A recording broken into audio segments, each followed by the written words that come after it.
বিভক্তি কি? বিভক্তি কাকে বলে? বাক্যের মধ্যে একটি শব্দের সঙ্গে অন্য আরেকটি শব্দের সম্পর্ক বোঝাতে বিশেষ্য পদ ও সর্বনাম পদের সঙ্গে অর্থহীন কিছু লগ্নক যুক্ত হয়, সেগুলোকে বিভক্তি বলে। এবার সে লগ্নক কি? লগ্নক হচ্ছে এমন কিছু শব্দাংশ যা বাক্যের শব্দের সঙ্গে যুক্ত হয়ে বাক্যের শব্দকে পদে পরিণত করে, সেগুলোই হচ্ছে লগ্নক। এবার বিভক্তি কত প্রকার? প্রথমত বিভক্তি দুই প্রকার। একটা নাম বিভক্তি বা শব্দ বিভক্তি, 2 নম্বর হচ্ছে ক্রিয়া বিভক্তি। এই নাম বিভক্তি বা শব্দ বিভক্তিকে 7 ভাগে ভাগ করা হয়।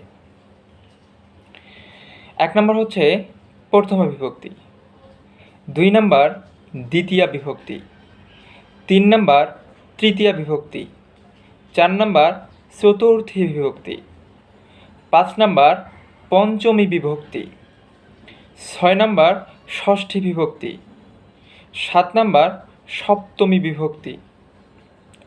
এখন এই যে প্রত্যেকটা বিভক্তির কথা আমি বললাম, প্রত্যেকটা বিভক্তির একটা নির্দিষ্ট চিহ্ন রয়েছে। এই চিহ্ন দ্বারাই ওই বিভক্তিগুলোকে প্রকাশ করা হয়। যেমন প্রথমা বিভক্তির চিহ্নগুলো হচ্ছে শূন্য, অ, অন্ত্যেষ্টিয়, তে, এতে, এ। দ্বিতীয় বিভক্তির চিহ্নগুলো হচ্ছে কে, রে। তৃতীয় বিভক্তির চিহ্নগুলো হচ্ছে দ্বারা, দিয়ে, কর্তৃক। চতুর্থী বিভক্তির চিহ্নগুলো হচ্ছে কে, রে, অর্থাৎ দ্বিতীয় বিভক্তির মতো। পঞ্চম বিভক্তির চিহ্নগুলো হচ্ছে হতে, থেকে, চেয়ে। ষষ্ঠী বিভক্তির চিহ্নগুলো হচ্ছে র, এর। সপ্তম বিভক্তির চিহ্নগুলো হচ্ছে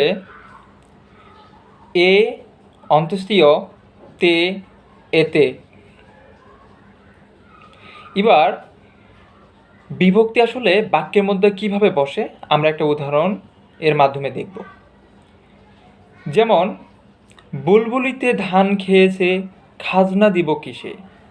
এখানে বুলবুলিতে যে শব্দটি রয়েছে এর সাথে একটা বিভক্তি যুক্ত হয়েছে।